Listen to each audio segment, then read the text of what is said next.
আমাদের প্রিয় নবী সাল্লাল্লাহু আলাইহি সাল্লাম যখন দুনিয়াতে আসলেন সেই সময় খুব অন্ধকার ছিল। সেই সময়কে বলা হয় আইয়ামে জাহিলিয়া। আইয়ামে জাহিলিয়া কেন বলা হয়? যে সময় মানুষের সভ্যতা ছিল না, ন্যায় নীতি ছিল না, জীবন্ত পুড়ি ফেলা হতো, জীবন্ত কবর দেওয়া হতো। এমন এক সমাজ, যে সমাজে কি করতো, গরিবদেরকে দান বানানো হতো।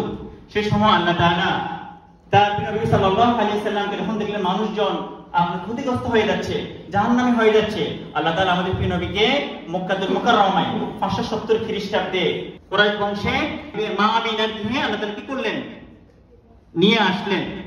আমাদের প্রিয় নবী যখন জন্মগ্রহণ করেন তখন তিনি পিতাকে দেখেননি। আমাদের নবী সাল্লাল্লাহু আলাইহি ওয়াসাল্লাম জন্মগ্রহণ করার পরে সেই সময় আরবের একটা সমাজ রীতি ছিল।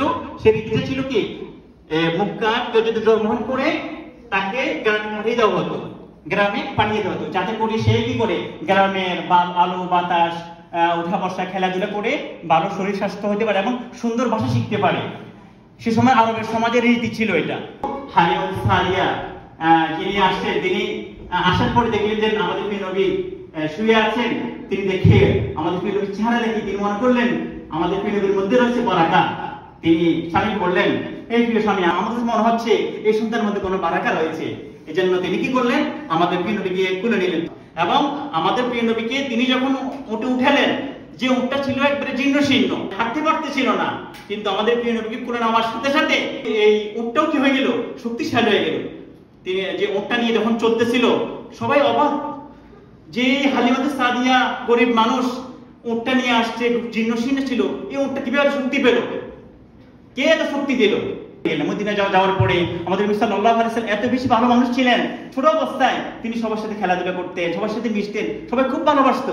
সবাই অবাক হয়ে যেত রাসূলের চেহারা দেখে, রাসূলের চরিত্র দেখে, রাসূল উঠা বসা দেখে, লেনদেন দেখে, সবাই খুব ভালোবাসতো। আমাদের নবী সাল্লাল্লাহু আলাইহি ওয়াসাল্লামের আব্বু মারা গিয়েছে মদিনায়, ইয়াসরিবে। তিনি চিন্তা করলেন সন্তানকে নিয়ে নিজের বাপের বাড়িতে যাবেন, পাশাপাশি স্বামীর কবর অর্থাৎ মুহাম্মদ সাল্লাল্লাহু আলাইহি ওয়াসাল্লামের বাবার কবরটা জিয়ারত করে আসবেন। তিনি চলে গেলেন আপনার উম্মে আইমানকে নিয়ে। আসলেন ইয়াসরিবে, কবর জিয়ারত করার পর আবওয়া নামক জায়গা যখন আসছে, আমাদের নবীর মা আমিনা তিনিও কি করলেন, অসুস্থ হয়ে গেলেন, তিনি হাঁটতে পারতেছেন না। এমন অবস্থা আমাদের নবী সাল্লাল্লাহু আলাইহি ওয়াসাল্লাম চারিদিক দিয়ে ঘুরে ঘুরে তাকালেন, কি করা যায়, আমার মা তো মারা যাচ্ছে।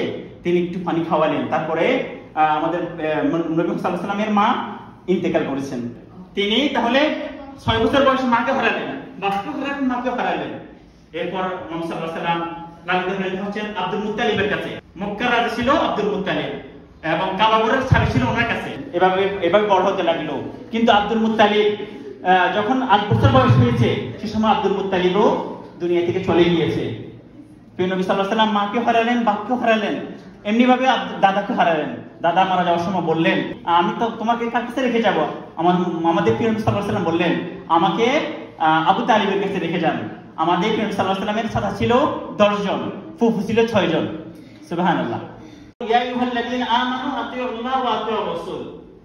হে ঈমানদাররা, তোমরা কি করো? আল্লাহ এবং রাসূলের আনুগত্য করো।